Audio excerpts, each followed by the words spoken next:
Peggy 3.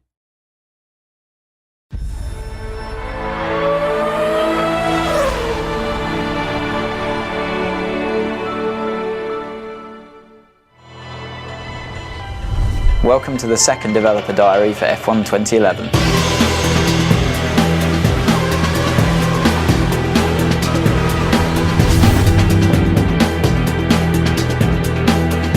A lot of the feedback that we got on the 2010 title was that the handling is very good. For me, that's obviously the thing I want to try and correct as much as possible and improve. It's not a case of transferring what we'd learnt from 10 and just putting it back into 11.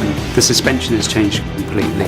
The aero's been updated. You can feel more involved with the car now. So the fundamental race experience is different now for qualifying than it is for the race. Qualifying's about those golden 2 laps, getting it right, hanging the car out there, really pushing it, really attacking the curbs, which you couldn't do last year. You can in 11. If you see a driver locking up under braking and smoke coming off the tyres, you can do that in the game. You've got a lot more mechanical grip basically available to you, and you can feel that in the slow speed corners.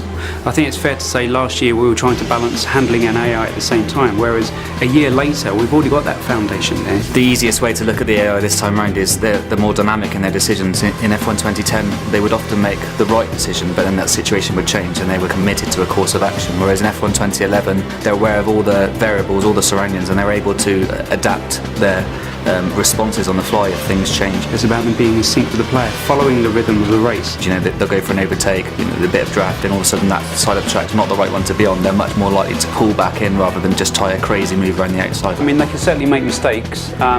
A driver can put too much throttle on coming out of the corner and spin out. There is a fairly complex system in the background that talks about the kind of gaps that they'd be willing to go for when they're trying to overtake, how quickly they'll put the throttle on. Like, some drivers are smoother than others. The AI is tougher. It's a lot more realistic.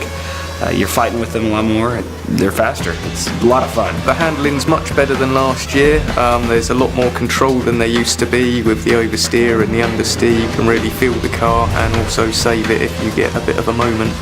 So now you can race nose to tail at such extreme speeds. It really brings the race alive. As each incarnation of the game comes along, you see big steps, and we've definitely seen a big step in this one.